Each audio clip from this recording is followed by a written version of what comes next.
The thrill capital of the world loses to its next door neighbor. Yes, you heard me right, Knott's Berry Farm is a better park than Six Flags Magic Mountain. Now, how does the park with the most coasters in the world lose to a park with half of its lineup? There is a pretty good answer, and one that I would say is widely accepted. Before we start the video, I would really appreciate it if you like and subscribe. It means a lot more than you think and will help a small channel like us grow. Okay, to talk about the parks, we have to talk about the lineups. Six Flags Magic Mountain is home to a record-breaking 20 coasters, and with this comes a lineup so deep it is almost hard for any park to beat it. Six Flags Magic Mountain has 2 elite coasters in Twisted Colossus and the one-of-a-kind X2, Knott's has 1 elite coaster in Ghost Rider.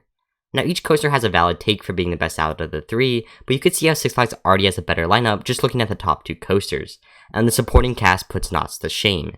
Silver Bullet is the weaker invert to Batman, Hang Time does not stand a chance against 3 very strong multi-loopers, however Knott's Accelerator is better than Superman, but at Six Flags you still have more, Tatsu, Full Throttle, West Coast Racers, Apocalypse. They are among the many in the supporting cast, and this supporting cast is one of the best.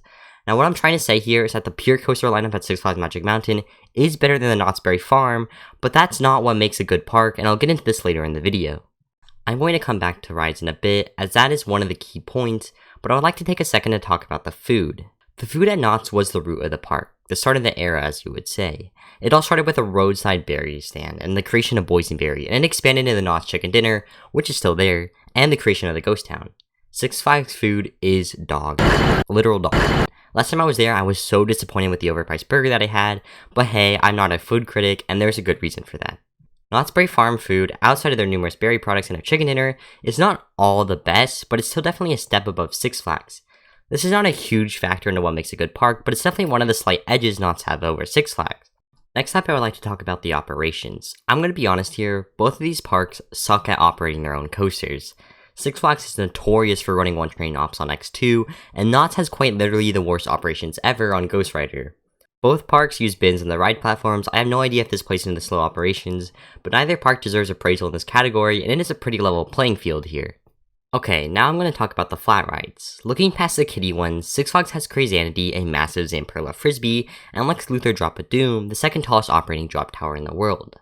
At Knott's, you have the standout flat ride in Supreme Scream, and a set of 3 SNS drop towers, and looking beyond that you have La Revolution, Soul Spin, and Wipeout. Although Knott's has a deeper set of flat rides, Six Flags gets the edge in this category just because they have 2 really strong flat rides. Both Lex Luthor and Crazanity set records at their time of opening, and is the reason why Six Flags has a stronger flat ride collection. Now here is where you start to see significant improvement in Knott's. Let's compare the ride collection past flat rides and coasters. I haven't ridden Magic Mountain's Rapids ride, but it looks to be slightly better than the Knott's version. Although this does not matter too much as both of these are in the middle tier and don't deserve any individual praise. Magic Mountain's Shooting Dark ride, Justice League Battle for Metropolis, is in my opinion a better Shooting Dark ride than Knott's Berry Tales. Okay, I lied. Now this is where you start to see significant improvement in Knott's ride. The log flume at Knott's is amazing. On the level of Splash Mountain at Disneyland, I am not kidding. This does not compare to at all to Six Flags' measly pathetic Shoot the Chutes ride. Additionally, you have another dark ride at Knott's on the level of Disney. The Calico Mine ride is a certified hood classic. I absolutely love this ride, and I have to say, I enjoy it more than Silver Bullet. Sorry if I hurt some of you enthusiasts right there, but Knott's has a significant step above in the collection of rides past flat rides and coasters. This is one of the many contributing factors to why Knott's is a better park than Six Flags Magic Mountain. Now here comes the main reason. The theming and atmosphere at Knott's Berry Farm is nothing close to what Six Flags Magic Mountain can achieve, or any Six Flags park for that matter. The whole Ghost Town area looks very, very nice. There is small attention to detail, and the atmosphere is amazing. Additions like Sleepy Eye Joe bring the whole park to life, and it's one of the reasons this park is superior. Six Flags Magic Mountain, although being one of the stronger parks of the chain, is home to a cement path going around a pile of dirt. They have a couple of parking lot coasters, and you could tell that a lot of their projects were half-assed. In Knott's, the attention to detailing in the Ghost Town section, the aliveness of the boardwalk area brings this park to life. Now a lot of you may be asking, why does the theming and atmosphere matter so much? Well, if you're at a park, a good amount of your time is spent meandering around, going from ride to ride, looking for meals, and entertaining yourself. If you're not on a ride at Six Flags Magic Mountain, then you're not really having fun. The only thing that matters is getting on the next ride as fast as you can. If you were told that you can go to a theme park without riding a single ride, the last place you would want to be is Six Flags Magic Mountain because there is not so much beyond the coasters. On the contrary, when you walk around Knott's Berry Farm, you can soak in the atmosphere and find joy from just being immersed in a unique environment.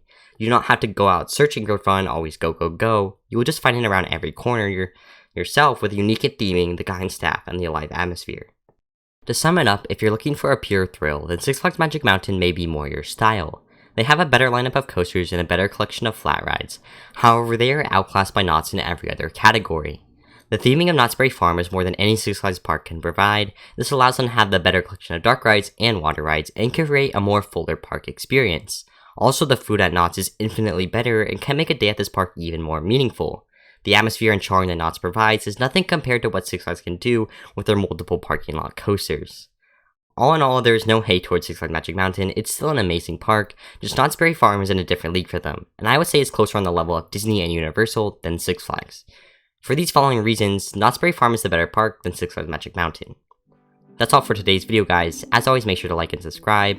I'll see you in the next one. Have a great rest of your day. Bye.